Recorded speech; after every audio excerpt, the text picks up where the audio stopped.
Porque tengo otro invitado que me parece muy interesante lo que nos puede aportar, porque acaba de llegar de Venezuela.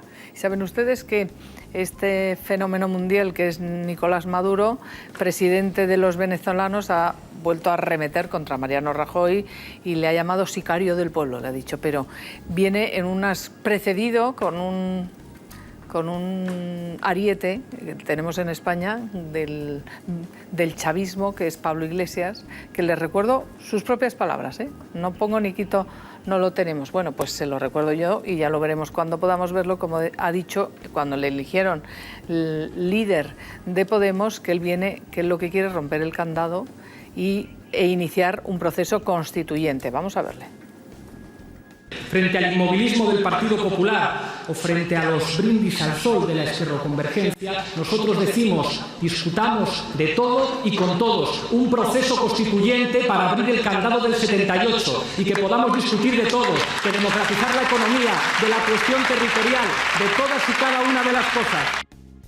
Y este fin de semana Pablo Iglesias concedía una entrevista a Europa Press y decía cosas como esta: es fundamental reestructurar la deuda en España, como vimos en Grecia, ¿no? Llevarnos a una situación. Les presento a Dionisio García, que es portavoz del Partido Popular en Asuntos Iberoamericanos. Dionisio, bienvenido. Acaba usted de llegar de Venezuela. De una comisión. Ayer llegamos. Sí. Ayer llegaron. Esa comisión, que es un intergrupo de derechos humanos, en realidad ha ido a Venezuela invitados por la Mesa de Unidad Democrática. ¿Qué consiste en qué, Dionisio? ¿La Mesa de la Unidad? Sí. La Mesa de la Unidad es la agrupación de todas las fuerzas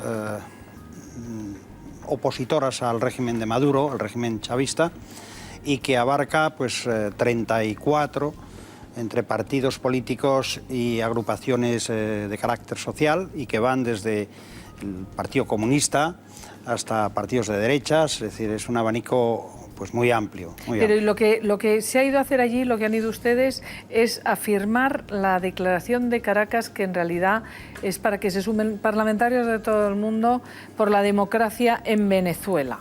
Nosotros hemos sido invitados por la Mesa de la Unidad, esta agrupación, con 3 objetivos: suscribir ese acuerdo de Caracas, que es una convocatoria a todos los demócratas, a todos los parlamentarios demócratas del mundo, particularmente de España y América Latina, a entrevistarnos con los principales líderes de la oposición y a tratar de entrevistarnos con los presos políticos, con algunos de los más significados. Y lo han conseguido con alguno de ellos, que le quiero preguntar exactamente, porque hay que recordar que hay 75 presos políticos en estos momentos en Venezuela, que se dice pronto. Esos presos, esos familiares que han ido a Pablo Iglesias, le han pedido que interceda para que salgan a la calle. Usted ha tenido la oportunidad de estar con Antonio Ledesma, que ha estado gravísimo, porque ahí están viendo ustedes las imágenes de la detención de Antonio Ledesma, el alcalde de Caracas, cuando fue de esa manera detenido, y él estaba recién operado de una operación de hernia con puntos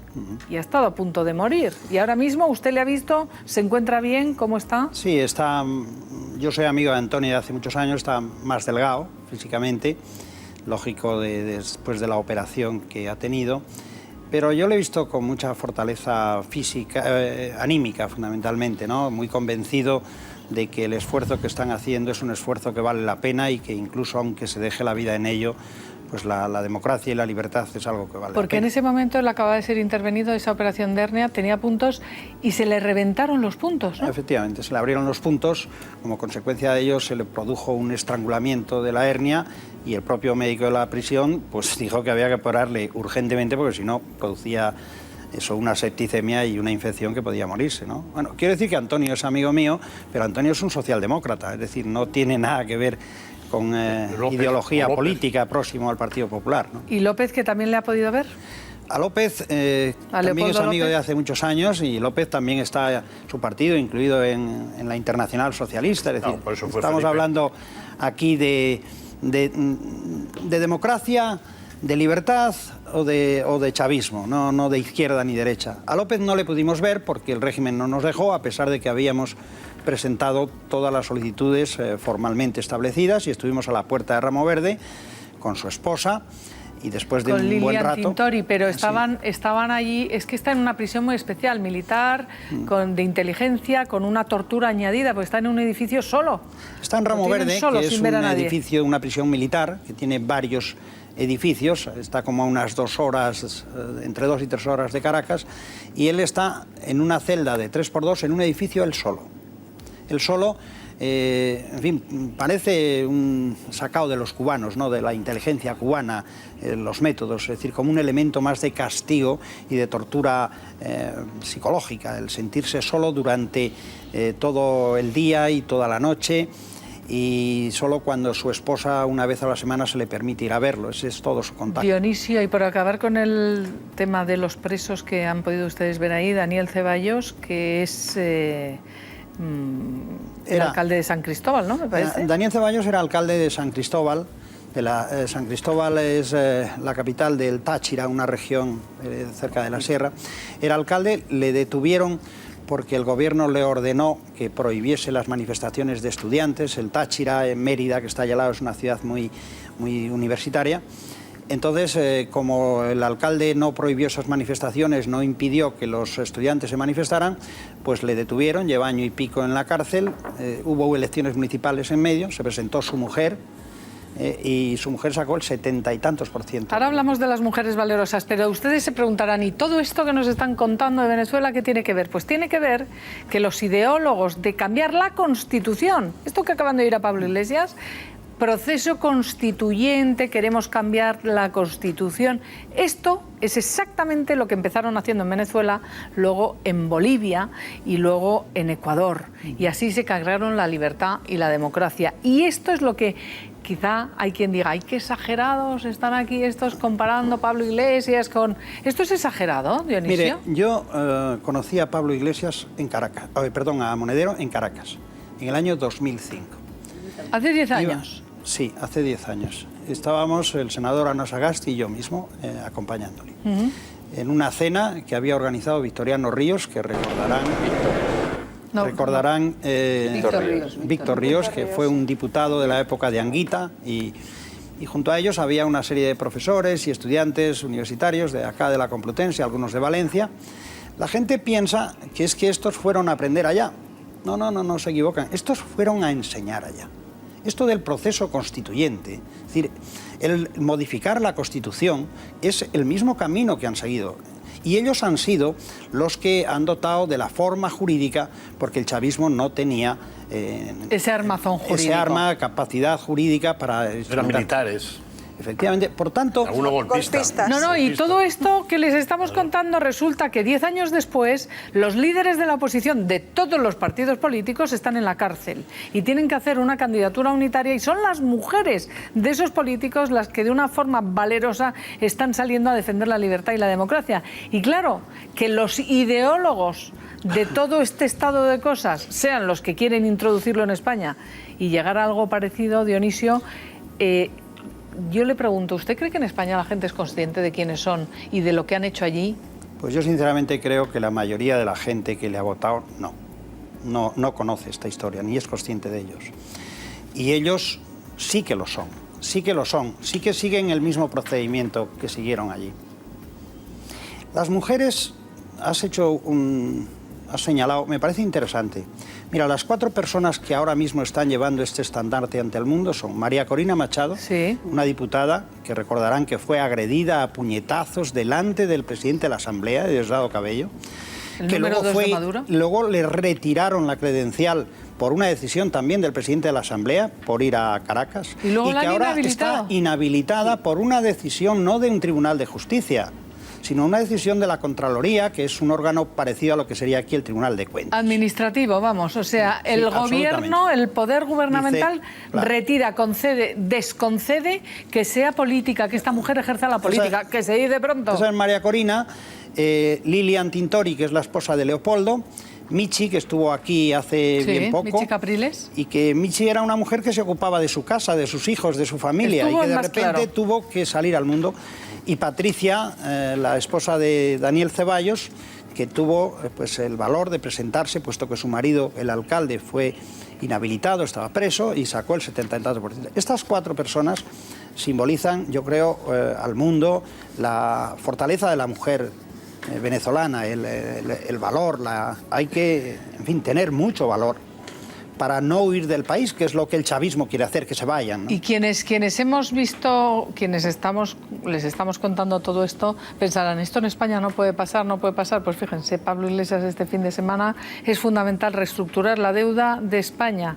Lo ha dicho en una entrevista en Europa Press, sostiene que la reestructuración de la deuda pública española sigue siendo fundamental, pese a lo que habían dicho después de ver lo de Grecia, lo dice, y que es algo que después de la crisis griega, dice Pablo Iglesias, se ha impuesto como un nuevo sentido común que todo el mundo reconoce que es razonable. O sea, en España vamos a ser los siguientes que vamos a decir, aquí no pagamos lo que debemos y corralito que te críe, porque ya no salen las primeras páginas de los periódicos, pero mira cómo están los griegos. Yo creo que no, yo creo que es hacer una lectura un poco... ¿Ah, sí? Sí, yo creo que, mira, para empezar, todo el mundo habla con claridad de que el problema de la deuda hay que sentarse en una mesa a resolverlo.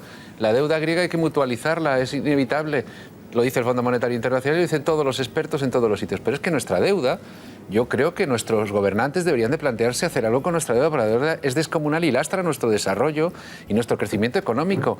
Toda Europa tiene que abordar el problema de la deuda, porque no se puede convertir la deuda en una especie de condena para las sociedades y para los pueblos y su desarrollo económico. Entonces yo no creo que sea nada radical discutir eso. Yo no creo que además ni Podemos ni Pablo Iglesias pretende que España sea Venezuela, ni nadie se lo puede creer. Yo creo que el problema concreto con respecto al tema de la deuda, el problema concreto con respecto de la deuda es que ha tenido un discurso y el contrario. El problema es que va modulando el discurso en función de eso. Ahora, como viene lo de Grecia rodado, lo vuelvo a sacar. La deuda hay que discutirla. Pero después del tema de las europeas, tapó, no hablamos de una quita, no, qué locura. Ahora lo volvemos a sacar. Es decir, que hay temas que sabemos que existen, pero que lo ocultan o lo sacan en función de las circunstancias políticas. Y eso es lo que genera una profunda... Tú dices, no hay lobo con piel de cordero. A mí sí me genera, y sobre todo, por ejemplo, lo de los medios de comunicación que han dicho auténticas barbaridades. Mira, hay muchas cosas que sí me generan mucha inquietud, precisamente además porque intentan muchas veces ocultar un discurso que sabemos que está latente y que ellos defienden. Yo creo sinceramente que el populismo no es tanto una cuestión de derechas y de izquierdas, sino que el populismo es un parásito de la democracia. El populismo se comporta, yo lo conozco bien y me parece que no se pueden hacer frivolidades. Se lo digo sinceramente, sobre este tipo de cosas. ¿Y por qué es un parásito, Dionisio? Es un parásito porque utiliza, como todos los parásitos, al portor. Utiliza la democracia para instalarse. Estos hacen discursos que le gusten a la gente, para obtener por los métodos democráticos y situarse ahí. Así llegó Chávez. Oiga, a Chávez le votó mucha gente que hoy está sufriendo porque no imaginaban antes de un golpe de Estado. Efectivamente, claro. Y llegan al poder, y cuando llegan al poder se dedican a ir cortando cada uno de los elementos en los que sostiene de la democracia. La libertad de prensa, la libertad de reunión, la división de poderes. Todos esos elementos son un proceso. Cuando habla de un proceso constituyente, se repite sistemáticamente lo que hablaban en la Venezuela de hace 10 o 12 años. Mire lo que está pasando. Esto usted ha podido constatar imágenes como esta, hemos visto, ¿no? La que se lió en un supermercado porque llegaba por la carne. Vamos a verlo. ¿Usted esta precariedad, estas necesidades, nosotros teníamos un dispositivo de vigilancia de 32 personas. ¿De 32 personas? De 32 personas. ¿Para 4 senadores españoles? Para 4 senadores, efectivamente. Usted no se imagina aquello. Yo pensé que llegaba Obama, porque era una cosa... Cuando veníamos de Ramo Verde, de intentar ver a Leopoldo, de repente la caravana se paró y nos dijeron, lo vimos después, que lo que ocurría es que acababa de llegar al supermercado del pueblecito por el que pasábamos un camión con detergente para el supermercado. Y de repente la gente se agolpó y llenó la carretera porque en ese momento había detergente. Esto no es una película, que me cuenten. Esto lo vi yo y otros 3 senadores que nos acompañaban. Usted ha llegado el domingo, ¿no? Ayer. ¿O el sábado? Sí, llegamos el domingo acá. El domingo han estado 4 días y esto que les estamos contando en tiempo real, lo que se está viviendo en Venezuela, como dice Dionisio García, senador español, esto no es una película, lo acaba de vivir, es una dramática vivencia la que están sufriendo los venezolanos. Pero claro, esto allí no se puede contar, tienen que verlo ustedes aquí.